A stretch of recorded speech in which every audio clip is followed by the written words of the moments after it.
আসসালামু আলাইকুম আলেব্রিয়ন। একদিন এক কৃষক তেনার শখের গাধাটাকে নিয়ে একটা জঙ্গলের ভিতর দিয়ে যাচ্ছিলেন। হঠাৎ করে একটা গর্তে পড়ে গেল গাধাটা, বিশাল একটা গর্তে। তখন কৃষক পাগলের মতো কান্নাকাটি শুরু করলেন। জনমানবহীন শূন্য একটা জঙ্গলে কে সাহায্য করবে তাকে, কে উঠায় দেবে? অনেক ছোটাছুটি করলেন, কান্নাকাটি করলেন। শখের গাধাটা একমাত্র অবলম্বন, সেও চলে যাচ্ছে। অবশেষে তিনি পরাজয় মেনে নিলেন এবং একটা কঠিন সিদ্ধান্ত নিলেন।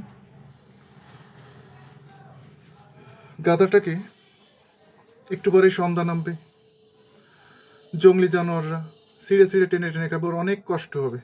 তার থেকে বেটার ওকে আমি মাটির চাপা দিয়ে রেখে যাই। এই বলে তিনি মাটি খুঁজতে শুরু করলেন। পাশে ছোট্ট একটা পাহাড় ছিল, ওখান থেকে মাটি এনে এনে এনে এনে গর্তে ফেলতে লাগলেন। একটু করে মাটি ফেলেন আর গাধাটা উপরে ওঠে, একটু ফেলেন আর উপরে ওঠে। কথা আছে না, আমরা যে ভাবি না তাই হয়। যেখান থেকে আমাদের পরাজয় শেষ, ওখান থেকে সৃষ্টিকর্তা আমাদের শুরু করে দেন আবার নতুন করে। আলহামদুলিল্লাহ। কিছুক্ষণ পরে গাধাটা লাফ দিয়ে উপরে চলে আসলো। কৃষক মনের আনন্দে উপরওয়ালা শুকরিয়া করলেন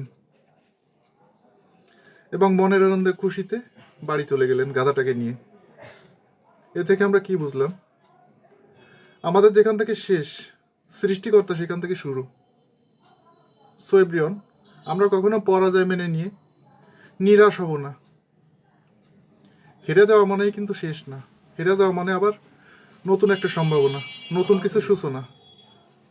ইনশাআল্লাহ, আশা করি গল্পটার ভেতর দিয়ে বোঝাইতে পারছি। সো ইনশাআল্লাহ, আল্লাহ আমাদের সকলকে মনের আশা পূরণ করুন। আর কখনোই হাল ছাড়তে নাই, হাল ছাড়বো না। বললাম না, যেখান থেকে আমাদের শেষ, পরাজয়ের একদম দ্বার প্রান্তে, শেষ প্রান্তে এসে যখন আমরা পরাজয় মেনে নিই, সৃষ্টিকর্তা তখন আমাদের জন্য কিছু ভালো কিছু শুরু করে দেন। এজন্য আমরা কখনোই পরাজয় স্বীকার করব না, করলেও আশা ছাড়বো না ইনশাআল্লাহ। Thanks for watching this video. আল্লাহ হাফেজ।